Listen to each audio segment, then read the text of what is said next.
Take a look at the Kampala Taxi Park. It's a sea of white vans, hundreds of shouting voices, and engines that never stop. In a place this crowded, finding your specific bus to Mount Elgon feels nearly impossible. Somewhere in this mess is the one driver who will take you to your holiday. But if you can't read the signs or talk to the right people, you might be stuck here for hours.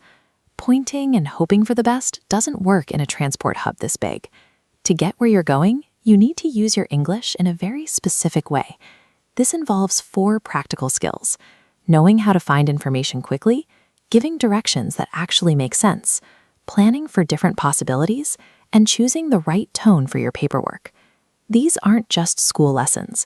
They are the practical tools that help you step out of the chaos and onto the open road. Before you can board, you have to find your bus on a schedule. Travel brochures are often packed with tiny text that can look overwhelming.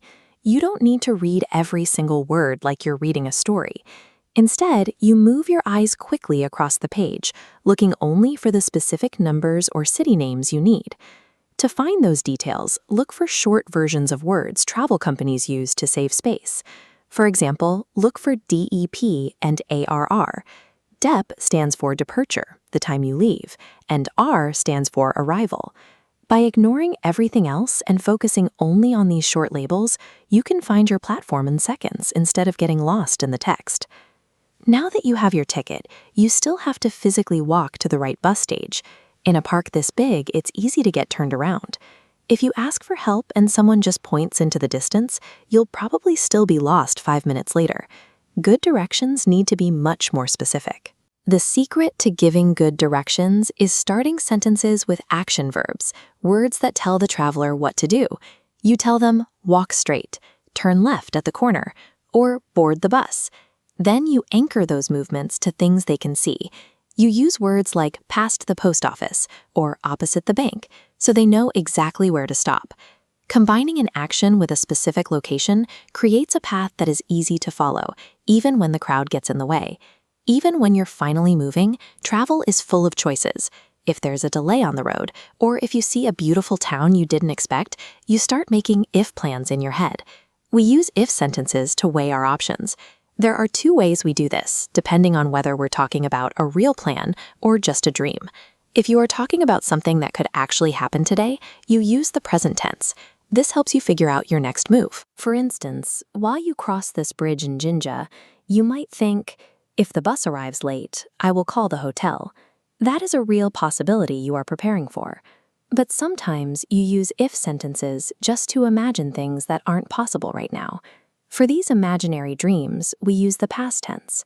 You might look out the window and think, if I won $1,000,000 shillings, I would fly to New York. You're using the word would because you're just dreaming of another world. Using these if structures allows us to stay organized in the real world while still leaving room for our biggest travel dreams. Once you finally arrive at your destination, you usually have some writing to do. You might need to check into your hotel or send a quick message back home to your family. Look at the left side of this screen. When you write to a hotel manager or government official, you must use formal language to show respect. This letter is serious and direct. It needs 2 addresses, a clear subject line, and a polite sign-off like yours faithfully. Now, look at the right side. When telling a friend about your trip, those strict rules disappear. In a greetings card, use slang, exclamation marks, and simple sign-offs like cheers. You don't even need your address. Choosing the right format ensures that your professional bookings are taken seriously and your personal messages feel warm and relaxed. Here is your reward. You've reached Mount Elgon, far away from the noise and the crowds of the taxi park.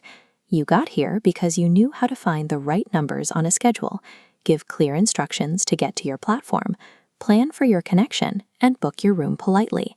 These same skills work everywhere, from a local bus stop to the international airport in Entebbe. They are what allow you to move through the world with confidence. The world is a massive place, and it can be confusing. But once you can navigate the language, you can find your way to any destination. Safe travels!